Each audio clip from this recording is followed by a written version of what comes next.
Disembarking. Ridley Scott ultimately abandoned the train and went on to make Thelma and Louise and 1942, The Conquest of Paradise.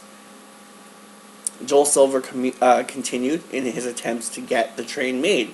However, and the screenplay was later rewritten and called Isobar.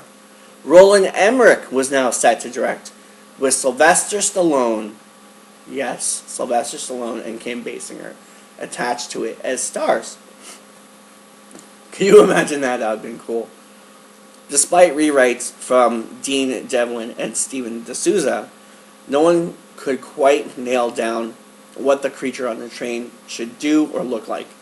In some drafts, it feasted on adrenaline, while in others, it had tentacles that sucked the moisture from its victims. An astonishingly high $90 million was set aside for Isobar in 1990, yet the film never made its way out of pre-production. As recently as 2006, stories were circulating that Isobar was about to start shooting based on Dean Devlin's screenplay from 16 years earlier. To date, nothing more has come to light. Giger's brush with the train left an indelible impression, meanwhile.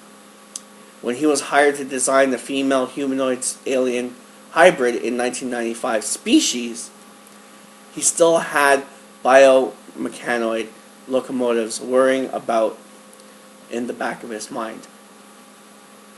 Having read a draft of Species script and noting that it contained a prominent nightmarish sequence, Giger began to find a way to work one of his train designs into it. When I saw in the script of Species that the young Syl escapes on the train and has strange nightmares, I had the idea I could work my ghost train into those dreams, Giger told Cinefantastic's Les Paul Robley. They had not planned money for it in the budget, but they promised to consider it.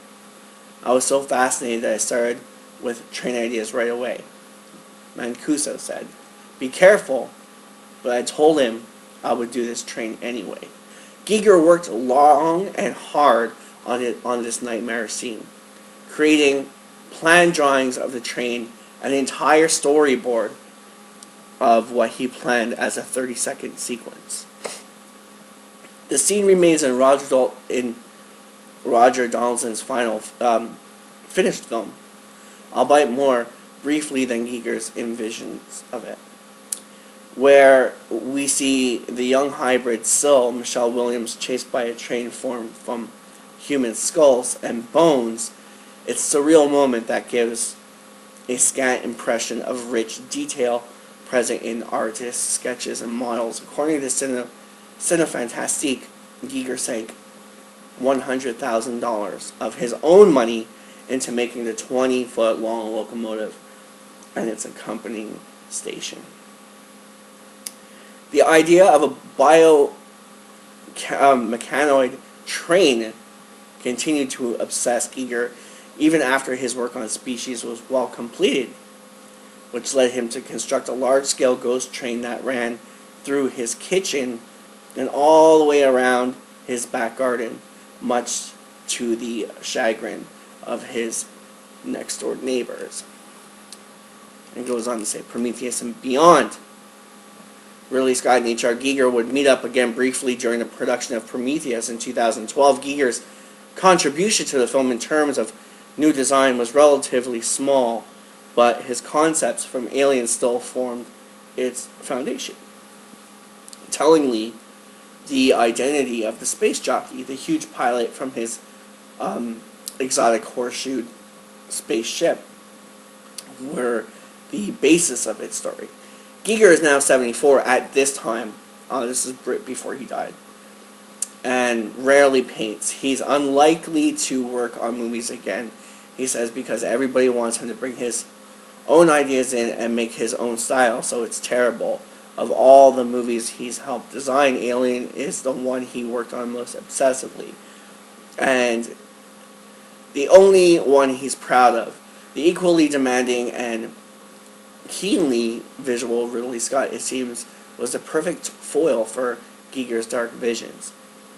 Had Dead Reckoning or The Train come to pass, it could have given sci-fi cinema one last great collaboration between Scott and Giger, but it's also likely that Dead Reckoning would have been a pale retread of Alien and Blade Runner, without their freshness or bleak originality.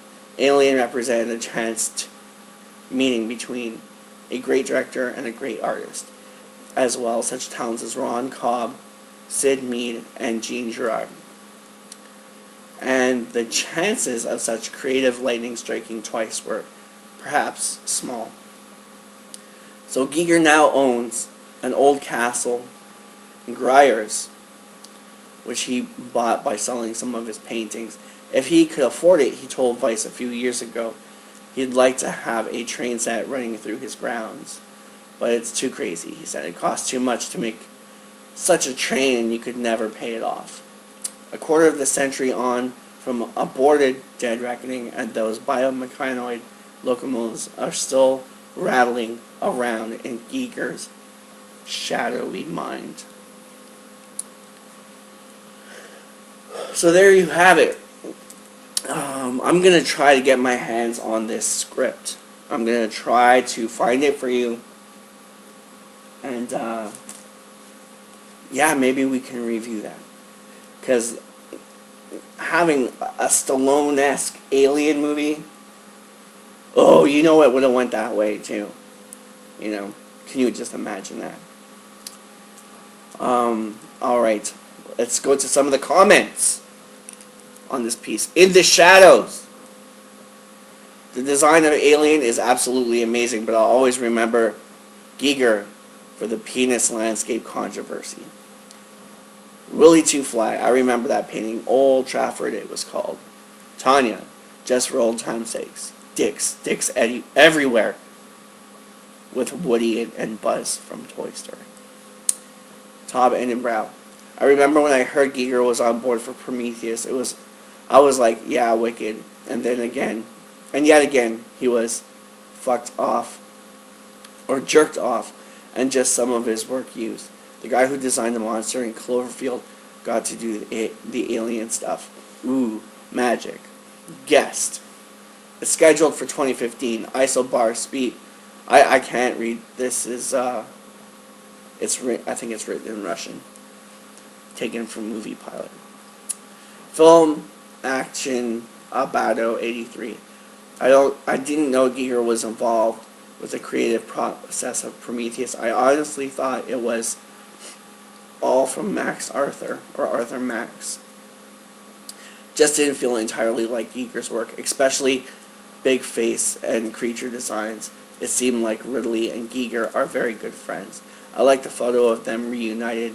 I love the train concept that was featured in Species, very briefly, but I always found Giger's work to be amazing as well as disturbing. I hope Ridley and Giger, if he does get involved, can come up with something different and exciting for Prometheus 2. Sadly, that might not be the case unless Ridley, maybe opens the Necronomicon again. Guest. Might be a good chance of that if they are going to do the Engineer's Home Planet and decide to take an organic design approach to it. And last but not least from Guest, H.R. Giger comes across as a really nice guy, but he still lives, but he still gives me the heebie-jeebies. Alright. Man, doesn't that just pick the brain? Like seriously pick the brain. We got some more links for you here. Let's see what we got.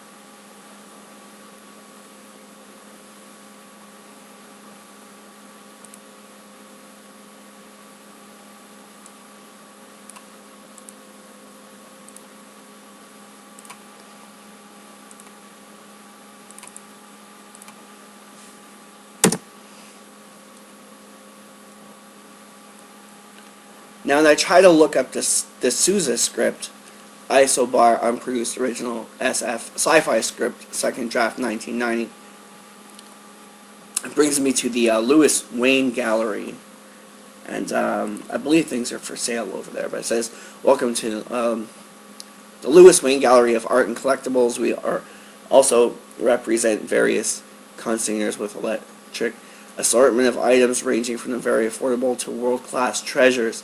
Original comic art and comic strips will be listed alongside high-grade CGC comic books, illustration art, movie posters, and lobby cards, art glass, sports memorabilia, and Maxfield Parrish prints will be offered as well." But when it comes to Isobar, there's actually a blow-up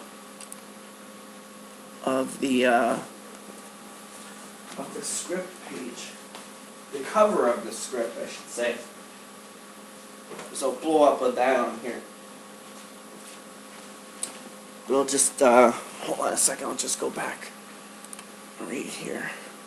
It says, Isobar, an unproduced futuristic science fiction script by Stephen E. D'Souza, whose writings include credits on Die Hard, 48 Hours, The Running Man, Hudson Hawk, and The Flintstones, Judge Dredd, Beverly Hills Cop 3, Street Fighter, and others. Also includes a dozen or so color Xeroxes of various production designs.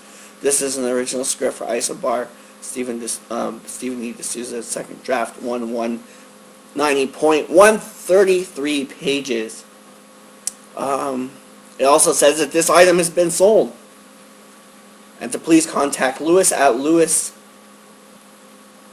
lewiswaynegallery.com if you require any additional information about this piece. We're going to email them. But let's take a look at the actual cover of the script. It says, Isobar, draft by Stephen E. D'Souza. Notice, this script and its contents are confidential. It is not to be reproduced or Xeroxed without the express permission of Coralco Pictures. But Coralco is bankrupt, so I guess we can do whatever we want with it. Second part, December 1st, 1990, second draft. With the mailing address for Coralco Pictures Incorporated, 8800 Sunset Boulevard, Los Angeles, California, 90069. Or call 213-850-8800, copyright 1990. If you kind of look really closely at this picture here, you can kind of read it. You can kind of read the first page of the script behind the cover of the script. So let's try to read that first page here. Let's see if I can get in here close enough. All right. Fade in, exterior, desert, night. In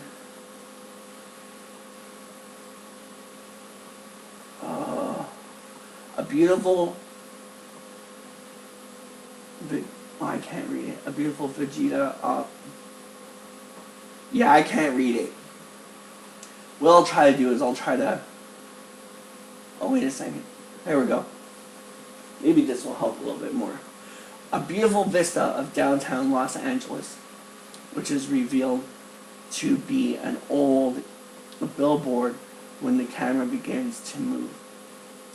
Now the horrible reality intrudes on as the camera pans.